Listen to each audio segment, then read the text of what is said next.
መሰረቶቻችንን እነማን ናዱት? ሰላም ጤና ይስጥልኝ። ሰላም ብያለሁ። ሰላማችሁ ይብዛ። ቸር ተመኙ፣ ቸር እንድታገኙ። መልካሙን እሹ፣ መጥፎን ሽሹ። ሁሉም መርምሩ፣ መልካሙን ያዙ። ክፋት ለማንም በጎነት ለሁሉም። ሰው አይሙት በሰው። ሰላም ለሀገራችን ኢትዮጵያ፣ ሰላም ለሰው ልጆች ሁሉ በሙሉ ይሁን። ቤተሰቦች ዛሬ የምንነጋገረው እንግዲህ ርዕሳችን ቤቱ ቤተ ሰናያተ ነው። መርሃ ግብሩ ደግሞ መልካሙን ነው።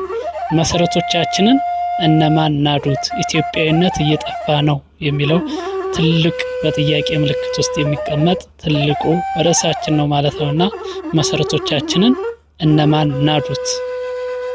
እንግዲህ ዛሬ ቆይታ የምንነጋገርበት ርዕሳችን ስለ ፎቅና ስለ ህንፃ ግንባታ አይደለም። ዛሬ የምናወጋው በቆይታችን ስለ ሀገር ግንባታና ስለ ትውልድ መፍረስ ይሆናል። ኢትዮጵያ ለሺህ ዓመታት ጸንታ የቆመችው በድንጋይና በሲሚንቶ ሳይሆን በማይናወጡ መሰረታዊ የምንላቸው ማህበራዊ እሴቶቻችን ናቸው። ጠንካራ የሞራል እሴቶቻችን በጋራ ትረካዎች ነበር ቆማ የነበረችው በነበረ ሆነና ብቻ ከነበር ያወጣል። ነገር ግን ባለፉት ጥቂት ዓመታቶች የመጡ መሪዎችና የተቀየሩ የፖለቲካው አየር ሁኔታዎች እነዚህን መሰረቶች አንድ ባንድ ምን እያደረጓቸው መጡ? እየናዷቸው፣ እያጠፏቸው ይገኛሉ። ያለበት ሁኔታ ሀቅ ስለሆነ ማለት ነው። ዛሬ ኢትዮጵያዊነት እየተበረዘ፣ ታሪካችን እየተከለሰ፣ እሴቶቻችንን እየጠፉ ነው ያሉ። ስለዚህ ምን አይነት ጥያቄ ያስነሳል? ኢትዮጵያዊው የት ገባ የሚለው ጥያቄ ያስገባል። ያሳሳቢ ነው ማለት ነው። ስለዚህ እነዚህም በቆይታችን የምንመለከት ይሆናል። አብረን እንቆይ። የመጀመሪያው ለዚህ ለርዕሳችን የሚሆነው የታሪክና የማንነት መሰረት መናድ ነው፣ ዋናው ምክንያት ማለት ነው። ስለዚህ የጥያቄ ውስጥ እንዲወድቅ ያደረገው ኢትዮጵያዊነት የሚለው እየፈረሰ ነው፣ ወዴት ነው ያለው የሚለው ጥያቄ ውስጥ እንዲቀጥ ያደረገው ወይም ለመናዱ መሰረቶቻችን እንዲናዱ የሆኑ ምክንያቱ አንደኛው የታሪክና የማንነት መሰረት መናድ ነው።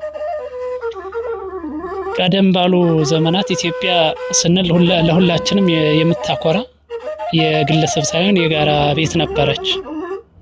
የዛሬው ነው ያደርገውና መሪዎች ግን ይህንን የጋራ ቤት ምን አደረጉት? ወደ ሆነ ሰፈር አወረዱት ማለት ነው። ቀየሩት።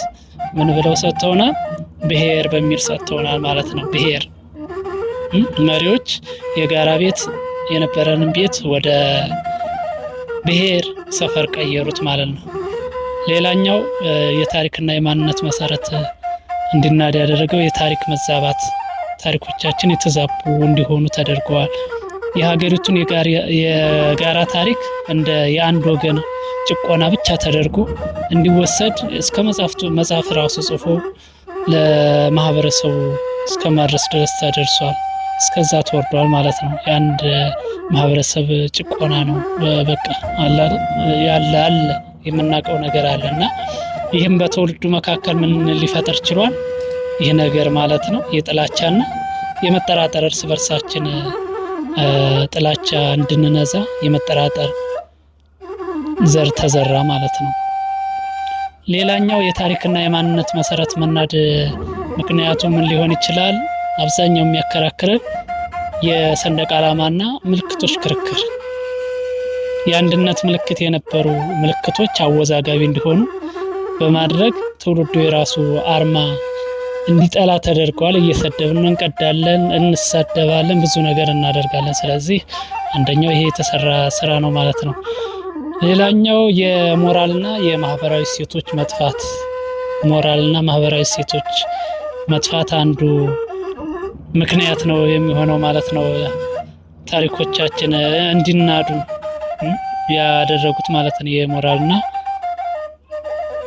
የማህበራዊ እሴቶች መጥፋት ኢትዮጵያውያን በድህነት ውስጥ ራሱ እንደው ድሃንም ብለን እንደው ብናስብም እነሱ ሌላውም ዓለም ቢያስበን ያስበናልም ይለናልም ድሃም ብሎ፣ ነገር ግን ምን አለ ክብር ነበረን ማለት ነው። ክቡር የሆንን ህዝቦች ነበረን።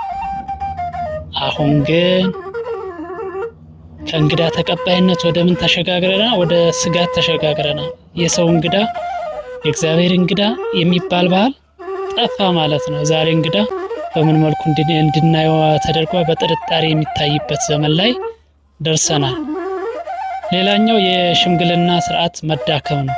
የሽምግልና ስርዓት ሽማግሌዎች እንግዲህ በምን መልኩ እንደሚከበሩ ቀደም ያሉ አባቶቻችንን መጠየቅ እንችላለን። የሽማግሌዎች ክብር ከፍ ያለ ነው። ሽማግሌ ምንም የሚባል አባባል አለ፣ ሰማይ ቢቀደድ ይሰፋል። እንደዛ አስተካክሉት። ሰማይ ቢቀደድ ራሱ ሽማግሌ መስፋት ይችላል ይላል። ያው የሽማግሌን ሚና ከፍ አድርጎ ሲነገር ነው እና በሀገር ሽማግሌዎች ፊት አቤት የሚል ለነጭ ጸጉር የሚታዘዝ ትውልድ አለ። በፊቱ ነበር፣ አሁን ግን የለም። ዛሬ ግን ፖለቲካው ምን አደረገው? የሀገር ሽማግሌዎች የራሱ መጠቀሚያ በማድረጉ ሽማግሌዎቹ ህዝቡ በሽምግልና ላይ ያለው እውነት እንዲጠፋ አድርጓል ማለት ነው። ይሄ የፖለቲካ አመራሮች ሴራ ነው። ስለዚህ ሽማግሌዎችና ህዝቡን ወደ አባብሷል እና በሽማግሌዎችም ላይ ህዝቡ እንዳያምን አድርጓል ማለት ነው። ስለዚህ ይሄ አንዱ የፖለቲካ ክፋት ነው። ሌላኛው የእውቀትና የጥበብ መሰረቶች መበላሸት። ይሄኛው ደግሞ ምንድነው? የትምህርት ጥራት መውደቅ።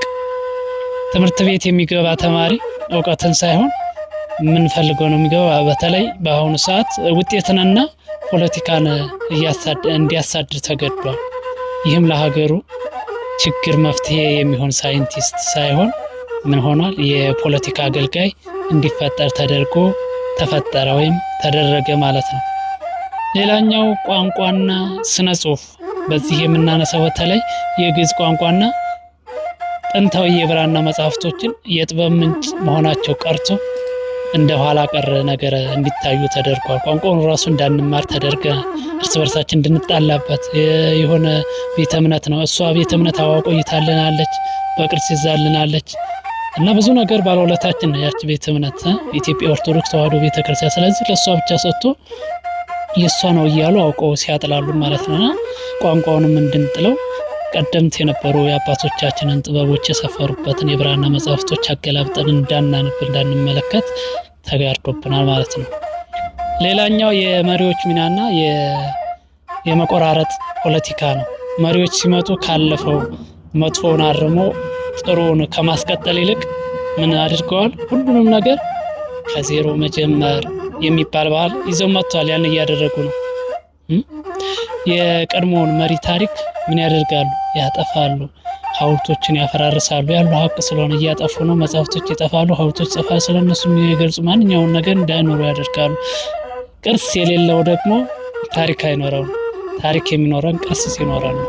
አዎ መጥፎውን አስተካክለውት መሄድ አለባቸው፣ ግን መልካም የሆነውን ነገር ማስቀጠል ሲቻል፣ ነገር ግን ከዜሮ የሚል ባህል ይዘው መጥተው ሁሉንም ነገር ከዜሮ ብሎ በዛ ልክ እያጠፉና ያሉትና በዚህ ልክ እየኖር ነው። ይህ ደግሞ ምን ያደርጋል? ሀገሪቱ ቀጣይነት ያለው መሰረት እንዳይኖራት ያደርጋል። መሰረቷ የተናጋ ይሆናል ማለት ነው።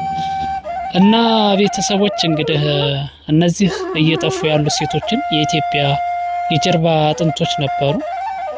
አጥንቱ የተሰበረ አካል ደግሞ ምን ሆነ? መቆም ይችላል? አይችልም። ስለዚህ መቆም አንችልም ማለት ነው። መሪዎች ይመጣሉ፣ አዎ ይመጣሉ። ነገር ግን እየመጣ ምን ይሆናል? ይሄዳል። እንደመጡ ይሄዳሉ። ፖሊሲዎች ይቀየራሉ፣ እውነት ነው። ፖሊሲዎችም ያልፋሉ። ነገር ግን እንደ ህዝብ ማንነታችን መሰረት ከጠፋ ምን ልንሆን እንችላለን? ዳግም ለመገንባት 100 ዓመታት ሊፈጅብን ይችላል። ስለዚህ ለእርሶ ጥያቄ እስኪ ከፍ ላድርግና እኛስ እነዚህን እየጠፉ ያሉ ሴቶችን ለመታደግ ምን እያደረግን ነው የሚለው ጥያቄ ነው። ወይስ ዝም ብለን እየተመለከተን ነው? እንደ ግለሰብ እንደ ማህበረሰብ መልካም፣ ግን የየራሳችንን ከተወጣን መልካም ነገር የማናገኝበት ነገር ምንም ምክንያት አይኖርም እና ሀሳባችሁን በኮሜንት መስጫ ውስጥ አጋሩኝ ማለት ነው። የዛሬው ዝግጅታችን ይህን ይመስል ነበረ። ለሀገራችን የሚበጀውን እውነት መናገሩ መልካም ነው ማለት ነው። ስለነበረን ቆይታ ከልብ አመሰግናለሁ። ከተመቻችሁ ቤቱን ሰብስክራይብ እያደረጋችሁ ላይክ ሼርም ስታደርጉ ደስ ይለኛል። ሀሳባችሁን ሲሰጡ ደግሞ ለተሻለ ስራ እንድመጣ ያደርገኛልና ባሪያ ክብርልን። ቸር ተመኙ፣ ቸር እንድታገኙ። መልካሙን ይሹ፣ መጥፎውን ሽሹ። ሁሉም መርምረው መልካሙን ያዙ። ክፋት ለማንም በጎነት ለሁሉም። ሰው አይሙት በሰው። ሰላም ለሀገራችን ኢትዮጵያ። ሰላም ለሰው ልጆች ሁሉ በሙሉ ይሁን። ቸር ይግጠመን።